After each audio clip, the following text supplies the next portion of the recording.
Cricket for the Crocodile. So intent was everyone on watching cricket that no one noticed that Nakoo the crocodile had crept further up the river bank to slide beneath the cot with the bank manager still asleep on it.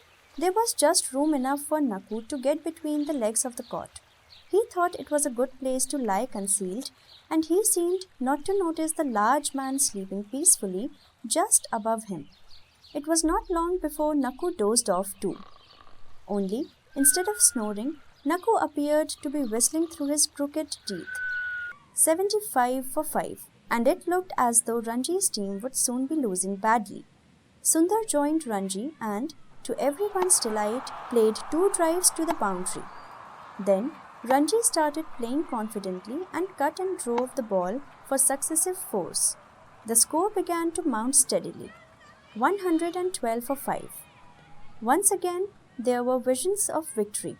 After Sundar was out, stumped, Ranji was joined by Prem, a big hitter. Runs came quickly. The score reached 140. Only 6 runs were needed for victory. Ranji decided to do it in style.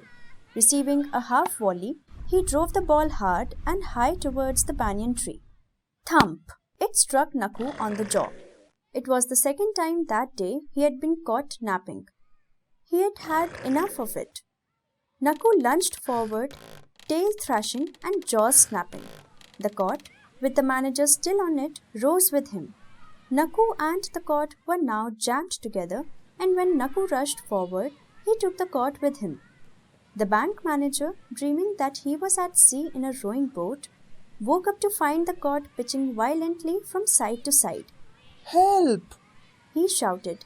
"Help!" The boys scattered in all directions, for the crocodile was now advancing down the wicket, knocking over stumps and digging up the pitch.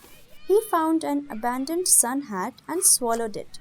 A wicket-keeper's glove went the same way. A batsman's pad was caught up on his tail.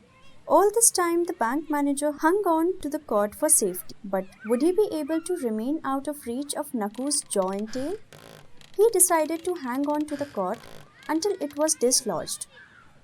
"Come on, boys! Help!" he shouted. "Get me off!" But the cord remained firmly attached to the crocodile, and so did the bank manager.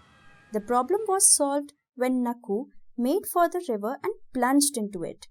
Tumbling into the water, the bank manager scrambled up the bank while Nakoo made for the opposite shore. The bank manager's ordeal was over, and so was the cricket match. "Did you see how I dealt with that crocodile?"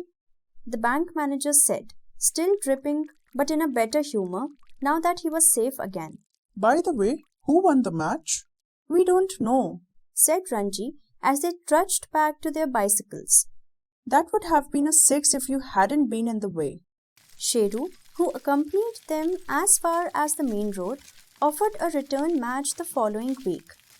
"I'm busy next week," said the baker. "I have another game," said the bank manager.